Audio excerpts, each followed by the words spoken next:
Good afternoon, everyone. Thank you for being here. To those of us that those of you that are joining us live here on this afternoon in October, if I can ask you to please remember to mute your microphones. We'll be recording this session and sharing it widely across the network for those who are not able to join us live. On behalf of the Jesuit School Network's conference office, welcome to our first virtual Ignatian inquiry session of the 23-24 school year. The JSN, as you know, seeks to be a supportive resource to our member schools, and this virtual session is designed to be just that, a carved out space to listen, to learn, and to engage with one another. We're eager to encourage a spirit of inquiry across the many layers of our work in Jesuit education, and we envision our particular brand of Ignatian inquiry to be the art of inquiry as seen through our Ignatian lens, asking questions and exploring issues that matter in our schools through the frame of our shared Jesuit mission. For those of you I do not know, I am Kristen Ross Cully, and I serve as Director of Inquiry and New Ventures with the JSN Conference Office. And I'd like to thank my colleague, Kristen Smith, who is also on the call here, who leads all things communications for us and will ensure that we enjoy a smooth Zoom session together this afternoon. If we might take a moment to begin our afternoon in prayer, as we do, and if we can quiet ourselves and be reminded that in being together here, that we are in the presence of God. In the name of the Father and Son and Holy Spirit. A prayer to the Creator. Lord Father of our human family, you created all human beings equal in dignity. Pour forth into our hearts a fraternal spirit and inspire in us a dream of renewed encounter, dialogue, justice, and peace. Move us to create healthier societies and more dignified world, a world without hunger, poverty, violence, and war. May our hearts be open to all the peoples and nations of the earth. May we recognize the goodness and beauty that you have sown in each of us, and thus forge bonds of unity, common projects, and shared dreams. Saint Ignatius Loyola, pray for us. Again, I welcome you to our first Ignatian inquiry session of the year, entitled Sent to Collaborate in the Reconciliation of All Things in Christ, Reconciling with Jesuit Slaveholding in the United States. In 2016, the New York Times published the story of the living descendants of Jesuit slaveholding. Since then, Descendants and Jesuits have been working to reconcile this sinful past.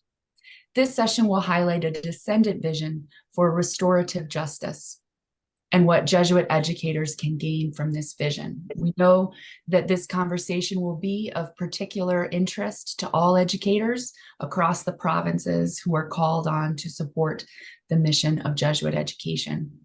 It is my great pleasure to welcome our guest speaker and leader this afternoon, Father Tim Kesicki, who is the past president of the Jesuit Conference of Canada and the United States. He works with the Descendants Truth and Reconciliation Trust and Foundation. He served as provincial of the Chicago and Detroit provinces from 2008 until 2014, and was president of Saint Ignatius High School from 2000 to 2008.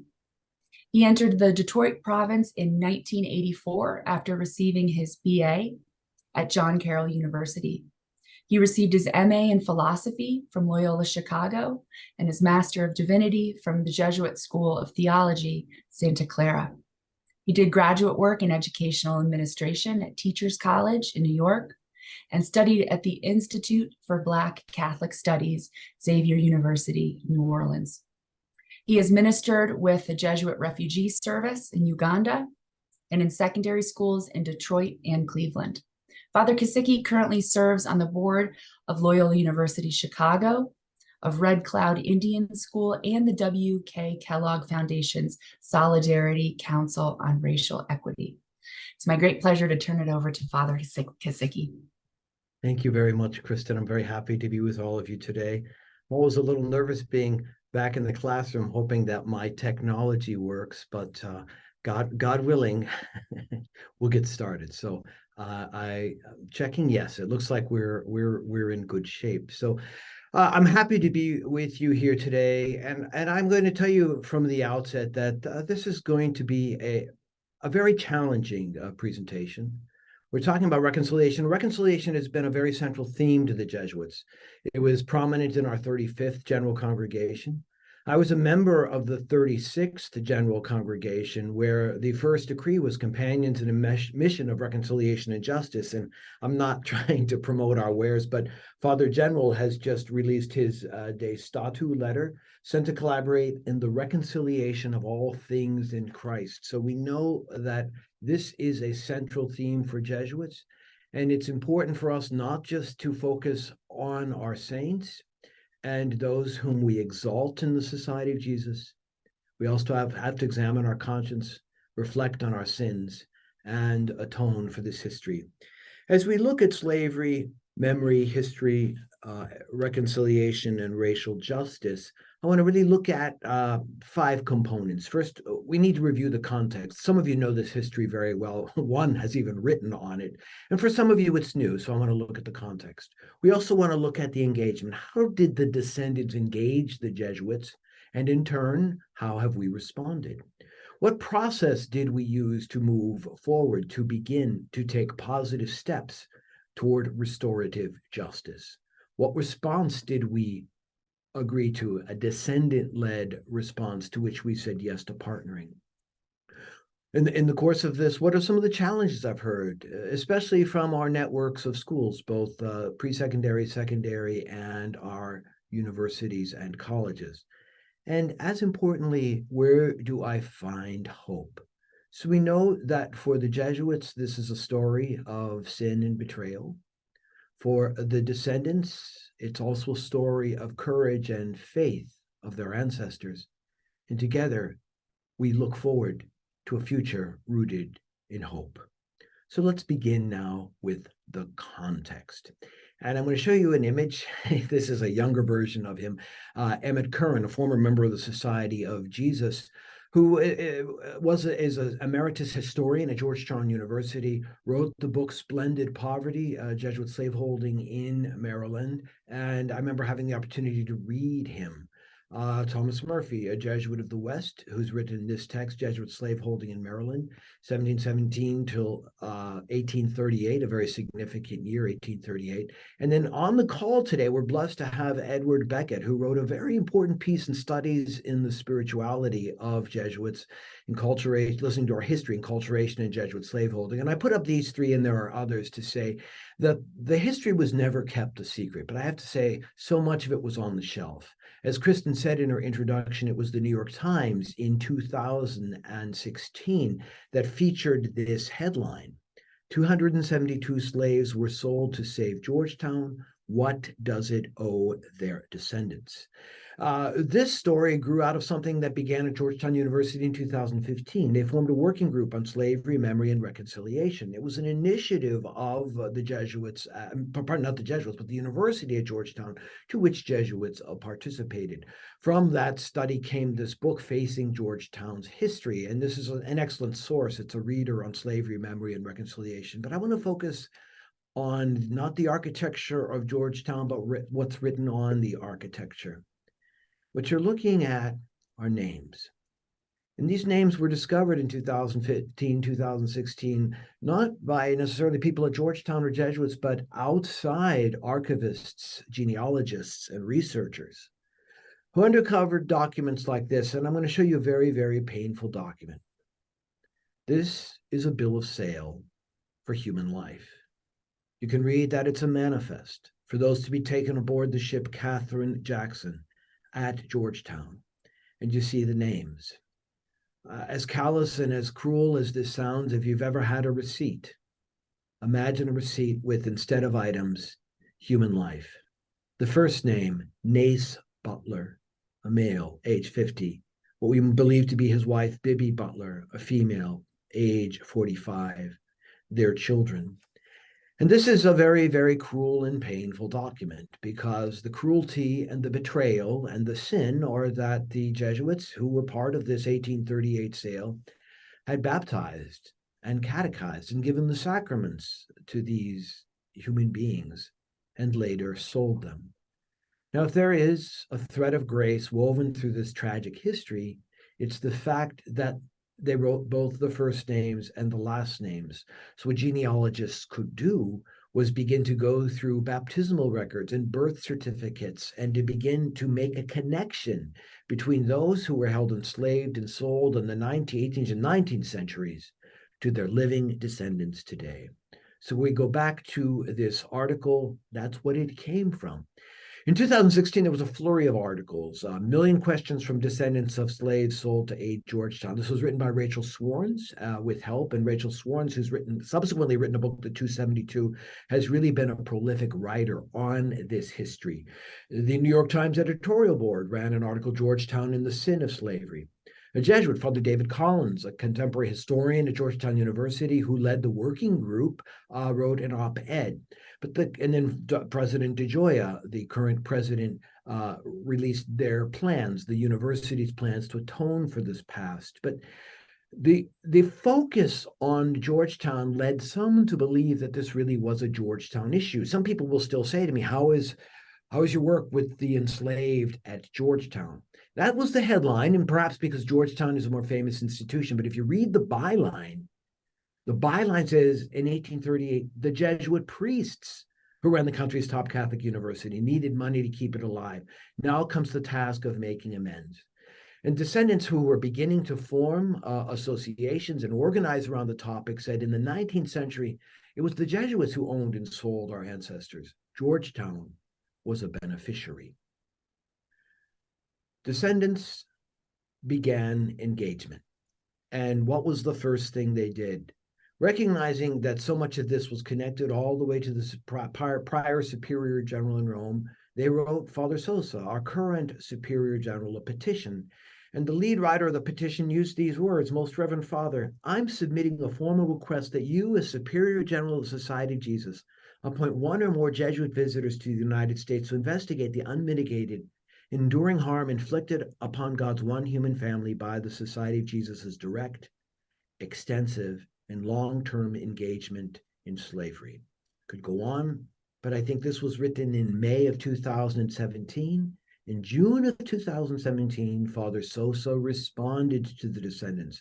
This is the first communication that any descendant had ever received from a superior general society, in which he writes words that they hold very meaningful.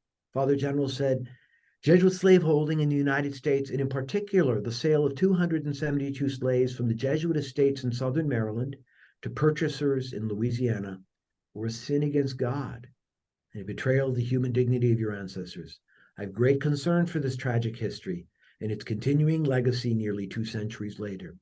He went on to say that no, he wasn't going to send a visitor. The Jesuit way of proceeding was for the Jesuit provincials in the United States, through the structure of the Jesuit Conference of Canada in the US, to continue to address this history.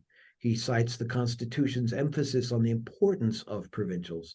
And he says, I entrust dialogue with descendants and discernment of the way forward to these provincials in their conference, and ask to be kept informed of the progress.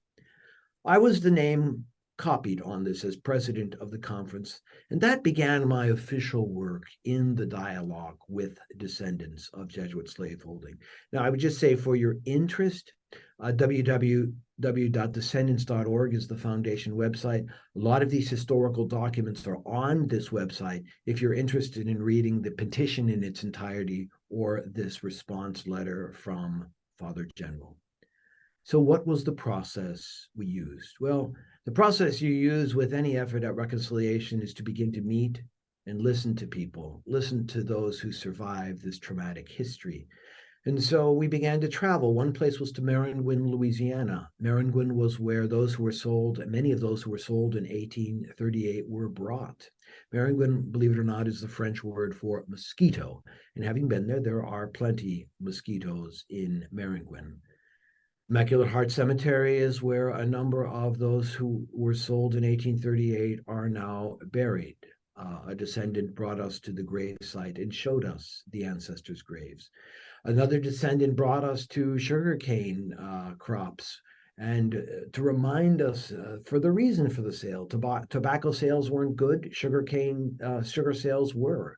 Much of the sale was orchestrated for the economic benefit of the Jesuits and their institutions, which never served those who were enslaved or sold to benefit them. We had other meetings in parishes in Louisiana, hearing descendants of multiple generations share their concerns. Participation in the Archbishop Like Conference in Washington, D.C., where others came to hear and talk with us. And what I began to learn early on in the process was, as I met descendants across the country, that there wasn't one clear request from the descendant community, that the descendant community, having just learned their history, was forming into three major groups. The first group I want to look at is the GU 272 Isaac Hawkins legacy. This group of descendants had begun a lawsuit, filed a lawsuit against Georgetown University for reparations, and had begun a public relations campaign to call attention to their plea. They enlisted a Hollywood celebrity to make their case. Hello, I'm Danny Glover, and I want you to listen closely to what I'm going to share with you. One of the darkest and morally reprehensible stories of American slavery is the direct involvement of the Catholic Church and Georgetown University in slave trading. 180 years ago, 272 enslaved black people were sold by Maryland Jesuits to save the new Georgetown University from financial ruin. Imagine the trauma. Black families torn apart, destabilizing many generations to come.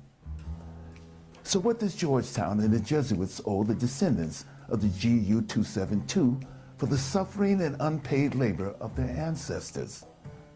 Like Earl Williams and Dee Taylor, I say much, much more than what they've offered thus far.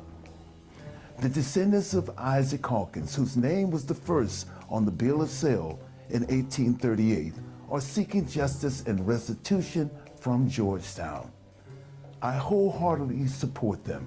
I ask that you support the descendants of Isaac Hawkins and the descendants of the GU 272. 180 years is long enough to get justice. Another descendant group that had formed was the legacy of the GU 272 Alliance, who had expressed interest in more of a class action suit to seek compensatory reparations for those who descended from slaveholding. When we visited, they had invited the Christian Science Monitor to document the visit.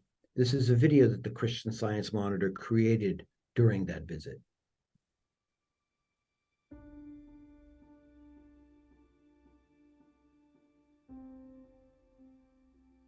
This is the Immaculate Heart of Mary Cemetery. This is where some of the original 272 are actually buried.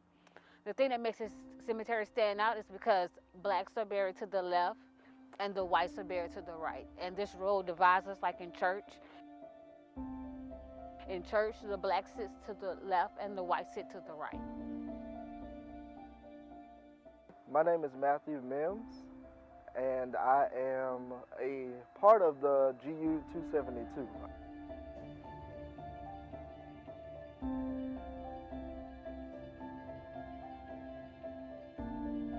As African Americans, we were only allowed to go back so far into our history.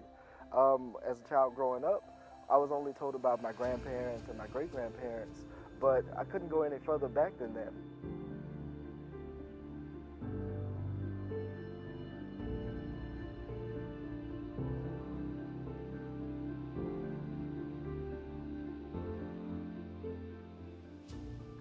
I think it's sometimes difficult for people to connect themselves to something that happened so long ago, but also to realize that they do bear responsibility and they have reaped the benefits from the action that was taken almost 200 years ago. So hopefully this is a beginning and it will move more from conversation to concrete action. There were statements about wanting to develop a process of interacting with one another and coming to decisions about what the Jesuits can do to assist descendants and to educate the population at large about this story. And I never thought I'd live to see the day when something like this would happen, where the descendants from the slaves and the descendants of the slaveholders would meet together in peace and love to reach conciliation. This is the first time that we formally had a meeting to sit down with the Jesuits and build this conversation and try to have an open dialogue about how everything's going to move forward. Well, I have a son who is attending Georgetown now, an undergraduate. They put together a financial aid package for him so that he could afford to attend the school. It does include loans, so when he gets out of school, he will have some debt associated with attending Georgetown. When someone was challenging me, I said, our tuition has been paid, and they wanted to know how, and I said, with the blood, sweat, tears, and lives of my ancestors. That's how the tuition has been paid. The third group, the GU 272 Descendants Association, was ultimately the group that the Jesuits partnered with. How did we come to that process? Well, we approached the W.K. Kellogg Foundation out of Battle Creek, Michigan. Kellogg Foundation, one of the pillars of their work is truth, racial healing, and transformation. And a descendant had been a former member of the Kellogg Foundation board.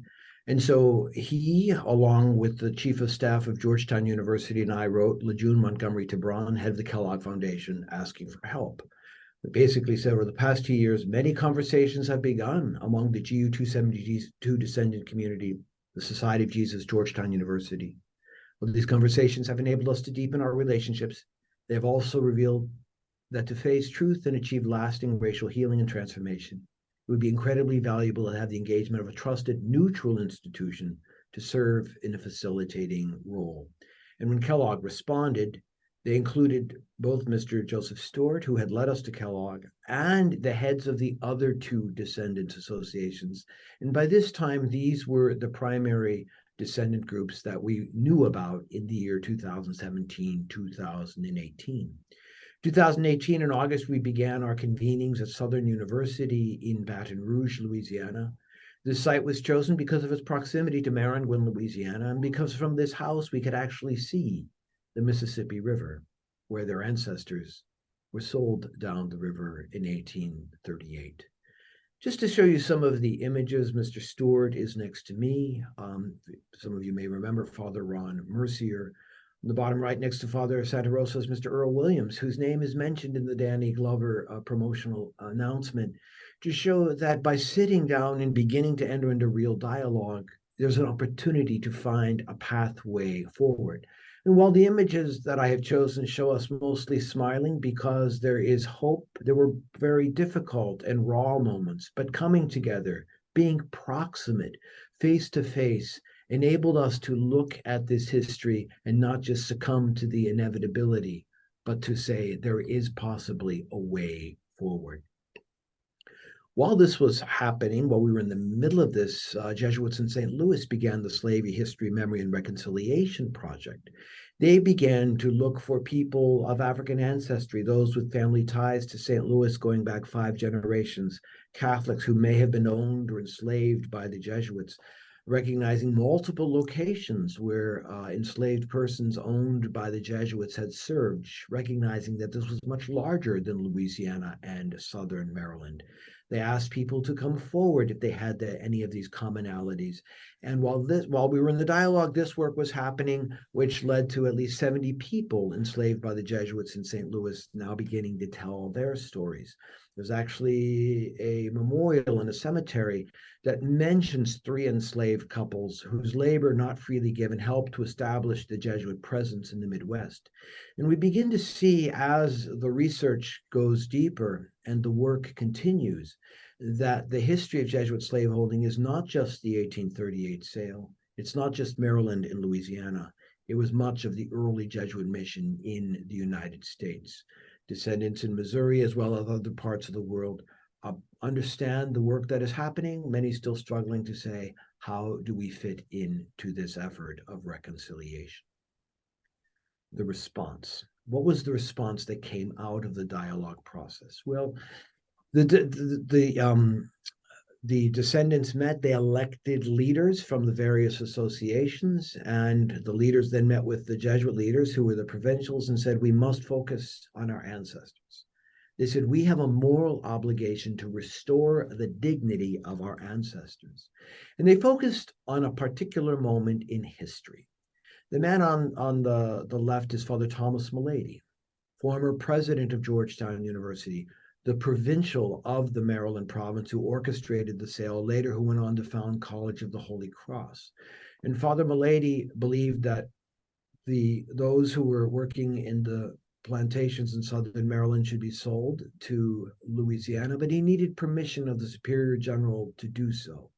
The Superior General at the time was Father John Philippe Rotin, who governed the society at a difficult time. Even though this was 1837, this Jesuit order was suppressed from 1773 to 1814, so the order was struggling. And when Father Rotin, the general in Rome, received the request to sell human life, he wrote these words: "Would it not be better to suffer financial ruin than to lose our souls?" Why this line is so significant to descendants is they say anyone who thinks that reacting to this history now is applying a 21st century moral compass to a 19th century reality. They highlight even the Superior General saw the moral qualm, the immorality of owning and selling human life. Father Mulady persisted, and Father Rotin reluctantly approved the sale under 4 conditions. The 4 conditions that he gave to approve the sale: first of all, keep the families together. Remember, if you're selling human beings as property, they're property. Father Rotin said, you cannot split husband and wife. You cannot tear children from their parents, nor take grandparents. The second condition, educate the young. Since the Jesuits were baptizing and catechizing, he felt that needed to continue. The third condition, care for the elderly as justice and charity demand. And then he was very clear, do not spend the proceeds from the sale to pay off debts or to open new schools. Allow that money to fructify. These were the conditions set out. Father Mulady sold the 272 to the 5th governor of Louisiana, a man by the name of Henry Johnson. There was another buyer by the name of Bately. Johnson was not in strong financial position, and he put the 272 up as collateral at a bank. When he faced some financial insolvency, the bank distributed the 272, splitting parents, splitting families, dishonoring the conditions that Father Rotin set. When the descendants met with the Jesuits and said, how can we respond to this tragic history? They said, let us begin by looking at that moment in history and the conditions your Superior General set upon you. While we recognize that we can't fully restore that now, can we take these conditions and let them shape our response? So they took the first and they said, could you imagine investing and funding institutional and community-based reconciliation programs? Can you work on uplifting the educational aspirations of descendants through scholarship and educational opportunity? Can you offer care through a charitable foundation for the elderly as justice and charity demand? And then they said, endow a descendant's truth and reconciliation trust in foundation. Your Superior General wanted the proceeds of the sale to go into a fund that would fructify. Build such a fund and let us take a moral pathway forward to restoring the dignity of our ancestors. In June of 2019, having heard this plea from the descendants, the Jesuit provincials and I, as president of the conference, wrote the descendant leaders with these words: to each of us there comes a time when God offers a way to look at the sinful history that wants to shape the future, but to do so in a new way, one that offers a path forward. We went on to write, first, we affirm our desire to say yes to working with you on a foundation. Given the legacy of slavery, such a foundation would provide important resources for the healing and transformation that our nation, our church, and those who still bear the wounds of slavery need. And it was assigned by Father Cicero in the Northeast, Father Mercier, Central Southern, Father Hussey, Maryland, Father Paulson, Midwest, Father Santa Rosa, the West, and myself. It gave way to a very known article in the New York Times, March 16th, 2021, where we announced the foundation and the Jesuits' commitment to make a substantial contribution of $100 million as a way toward fulfilling the goal of $1 billion foundation for racial healing, educational aspirations, and care for the elderly and the infirmed. That was the response. The challenges are something we could perhaps discuss in the conversation afterwards. Since this has gone public, I've identified some of the following challenges. People have said to me, look, the dialogue process was too limited. Not enough Jesuit leaders, that is to say, the presidents of our schools, academics, our board members, and descendants were part of the response. Focusing on descendant leaders and Jesuit leaders was too limited. The second challenge people have said to me is Jesuits have never done anything like this before. It is not what we traditionally do. The third challenge, we are already doing good work in the African American community. Shouldn't we highlight and enhance what we are already doing? And a fourth challenge are those who say, well, we're not directly connected to this history. Either our institution was founded after emancipation, or everyone connected to our institution came to the United States in the 20th century, or my family escaped persecution in another part of the world to come here. And so perhaps for our discussion, I could answer these questions, but I want to have conversation. The question that it's too limited, not what we traditionally do. Can't we just enhance what we are already doing, or those who don't feel directly connected? As I said, I believe this is ultimately a story of hope. And I want to share some signs of hope that show we are making progress. September 13th of this year, the Washington Post ran a story, Jesuits Georgetown give $27 million to fund for descendants of enslaved people.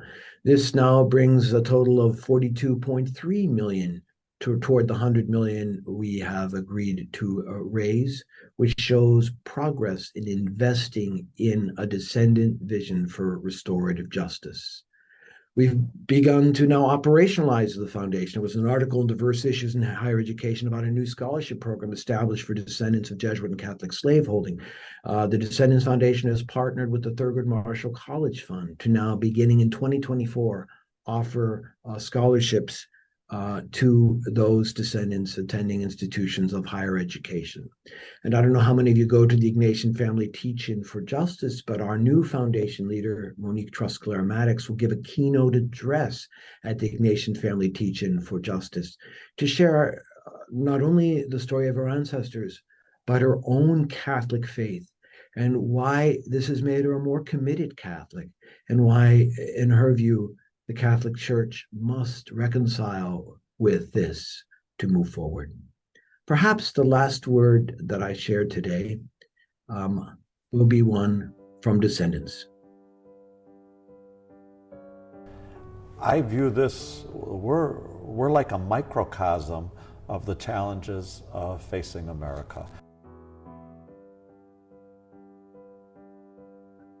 How do we create a structure that creates the ability to help not only descendants of those that were enslaved, but frankly, all of this country? The GU 272 Descendants Association and the Jesuits have together formed the Descendants Truth and Reconciliation Foundation to promote racial healing in this country.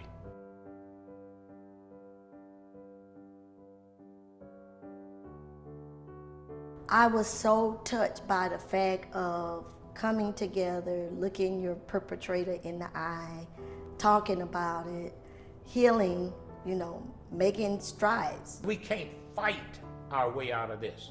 We can't fight each other all the way to a change. We are very accustomed to doing things to solve problems, but if you change the mindset, you change the way people look at the world, and you change the way they look at other people, then they will be inspired to do all sorts of things that we may have never imagined. I'm positive. I'm positive.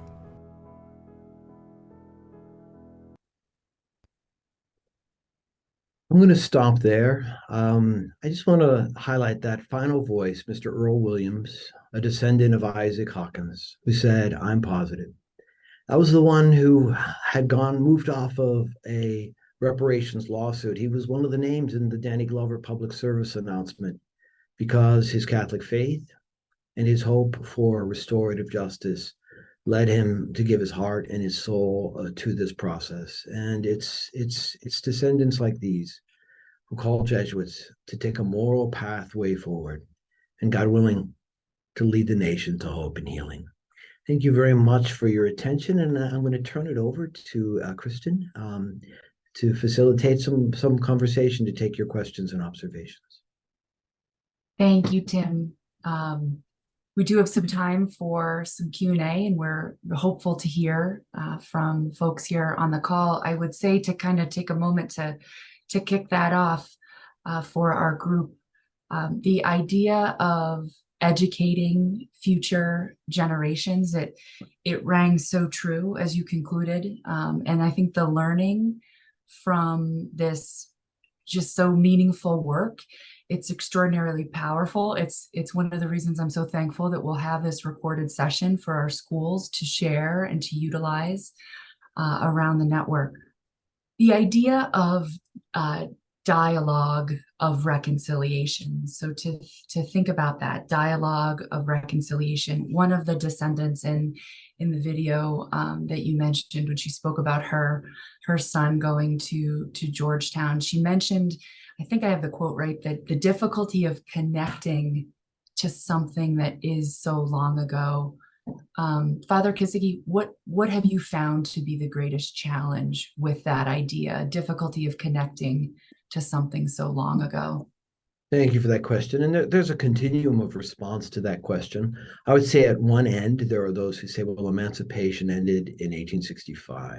Why are we still talking about this? Now, I think students of history who understand Jim Crow, who understand emancipation, who understand everything that led up to the civil rights era, who look at the current issues we face vis-a-vis racial justice, can perhaps see why the issues of slavery remain prevalent today. But there are some who say this just goes back too long. Why are we still talking about it? The other thing I think with the past is, and I think this is true, well, I didn't do this, so what are you asking me to do? And, you know, I can reference another article that I wrote in Studies in the Spirituality of Jesuits, where I say one of the guiding documents for the provincials in this discernment was actually a Vatican document called The Church Memory and the Faults of the Past. And this was prepared for the Jubilee year of 2000, when St. John Paul II offered an apology for the sins of the church. And that document has a section on ethical criteria, and they say, objectively speaking, none of us were held enslaved, and none of us held anyone enslaved, they said. But there is another reality. So subjectively, I should say, subjectively, none of us did this. But there's an objective reality. There's a pain that remains. And it calls forth the need to create solidarity between those who descend from the sin and those who are the successors of the sinners. And so that's a big word I would say we're trying to find, is we use the term partnership, but solidarity, that the objective reality does not go away. And the church in this document called for that. So that's, I think, an initial response to what is could be a very in-depth question. Thank you. So please, I encourage the folks on the call, just kind of hop in here. You don't need to wait to be called on. It makes it much richer conversation if you do, and we'll try to spotlight you as you ask your question. Hey, Tim. Bill McGrail, good to see you. How are you? Good to see you, Bill. Good. Question for you on just some of the further history or context of it. How did I've never really found this out, but I'm guessing you may have some insight. How did the Jesuits come into possession or ownership of the 272 originally? Like, how did that, do we know how that actually came about originally? Like, was it a donor gift, or what was the premise? Well, I'm going to begin with a line that I've used. Jesuits held everything in common, including our sin. From the earliest days, when Father Andrew White came in 1634 on the Ark and the Dove, and Jesuits began their mission here, they recognized that the U.S. was an agrarian society, and Ed Beckett may have a better answer to this question, but I would say, and many often they received enslaved labor. It was not uncommon that if a family was sending their son to the novitiate, they might send one or two enslaved persons along. So as the mission grew and as the plantations grew, so came the receipt of enslaved labor. There were purchases, and really, I think time was what led to the growth of so many. In Rachel Sworn's book, The 272, she notes that the 1838 sale was the second largest sale of enslaved persons in the history of the United States. And I might let Ed Beckett, who is more of an historian than I, if he wants to help with this question, Bill. Ed? Well, Tim, you're right on the money in terms of certainly there were donations from parishioners, et cetera, but it's worthwhile to remember that the Maryland mission began with a ministry and a mission to the indigenous. And that mission, for a variety of different reasons, including, the difficulty of the living conditions, kind of collapsed. So there was a move towards, okay, we will care for pastorally the folks that were already accompanied us as fellow Catholics. And Tom Murphy's book really does a great job at trying to get back to what was the original thinking of folks there. And remember, Catholicism was illegal in England at the time that the Maryland province was established. So to be able to be, first of all, a functioning Catholic priest, secondly, practice religious liberty, property owning went right along with that. So this acceptance of and the move from indentured servants to actually owning enslaved persons was kind of a matter of enculturation. And it became almost second nature, as all ideologies do. They present themselves in some sense as this is the way it is, and it's the way it's supposed to be because it's the way it is. And I think Tim has put his finger directly on the question, and it's one that's asked in that very fine collection about facing Georgetown's history. How can you baptize a person one day and sell them the next? And that really becomes the crux. And Laura Mazur, who's Tim is much better acquainted with than I am, but she's an archaeologist and an historian. And she's done a lot of work, archaeological work in the Southern missions, the Maryland missions in Southern Maryland. And she's come up with an idea that I think is compelling, that you have to understand that in the Jesuit mindset at that time, plantation and mission were together. And what's helped me is the thought that mission has a specific end, and that is the salvation of souls, to be of help and care of souls. Plantation has a distinctive end, and that is to sustain the plantation and indeed to profit from it if you can. And those two realities continually were, banging up against each other. And when push came to shove, sadly, the temporal concerns outweighed the spiritual concerns. And so there were sales, etc. But I think there's a lot of work done on it. It's certainly well documented, and even the wider studies on slavery worldwide, as well as in the United States, shed a lot of light on this. So I hope that's helpful. Yeah, no, for sure. Thanks, guys. I appreciate it, for sure. Thank you, Ed. Hi, Tim. Thank you very much for this. I have a question. As we try and move some of this dialogue and awareness into the schools and into the classrooms, what thoughts or guides or suggestions might you have for us? Well, thank you. And Catherine, good to see you. And I'm grateful for the work you and Ed Beckett and others are doing on creating a curriculum And I think a curriculum is important because frankly, we have not been teaching this history. And, the Rochelle Prather at the end of the video, she heads a Descendants Association now, who says she likes that proximity. She has a dream that on every campus of every Jesuit institution, she says, everyone from the bus driver to the chairman of the board will know our history. So now that's a lofty goal too. That may be an even loftier goal than the money that I'm trying to raise, and they both go hand in hand. But we need to develop a curriculum. That is one. But the most important part of that curriculum is to bring descendant voices in. And this is a hard part for us. We focus on our story. It's ultimately their story. And they'll always say to us, they say, our ancestors had absolutely no say in what you Jesuits did to them.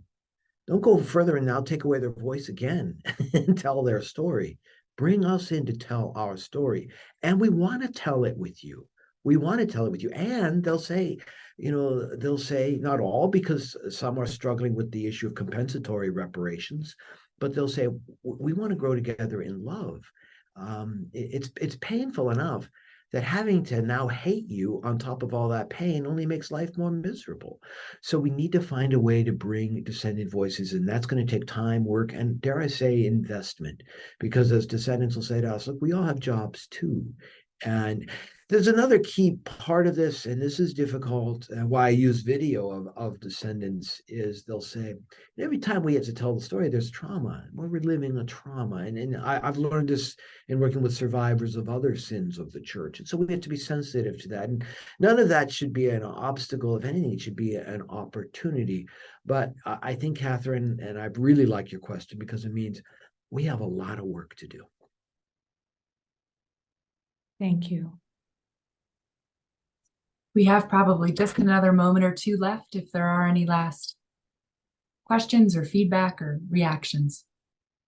Tim, I wonder if I could ask you to speak a little bit about the faith witness of the descendants communities that you've experienced.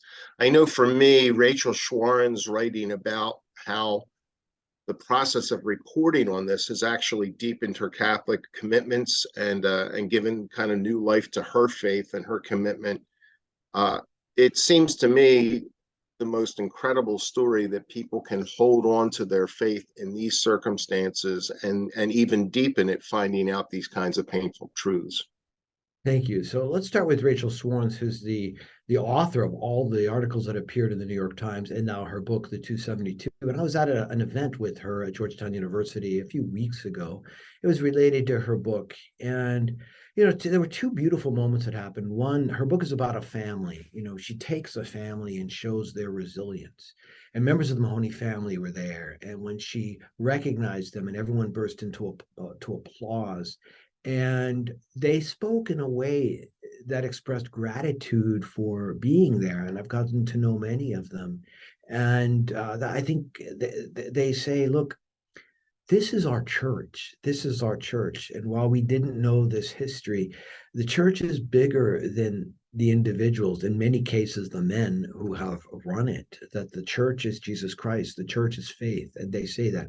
Rachel Schwarens herself has been asked, you hear on a podcast with Terry Gross on National Public Radio. I've heard her in many of her book tours where people say to her, you're a Catholic. In light of this history, why do you remain Catholic? And she says, this history makes me more Catholic because now I realize my ancestors were an integral part of the church. And maybe it's their descendants who are going to lead the church into a new wave of evangelization and into living the fullness of the gospel. Individual descendants tell very powerful stories. I know one, and I think she'll say it on Saturday at the teach-in, how many hours she spent in adoration in her parish before the Blessed Sacrament, praying for the grace to not let the anger and the betrayal overcome her, but to live her faith fully.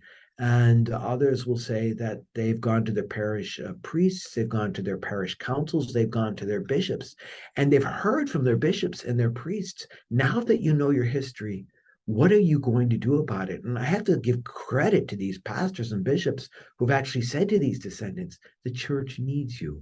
Lead us. And so that to me is the greatest power. That to me is the Holy Spirit present in this. Many of us know the universal apostolic preferences, and the first of those preferences is using the spiritual exercises, but to show the way to God. I believe through this work that those with whom I am partnering are showing me the way to God.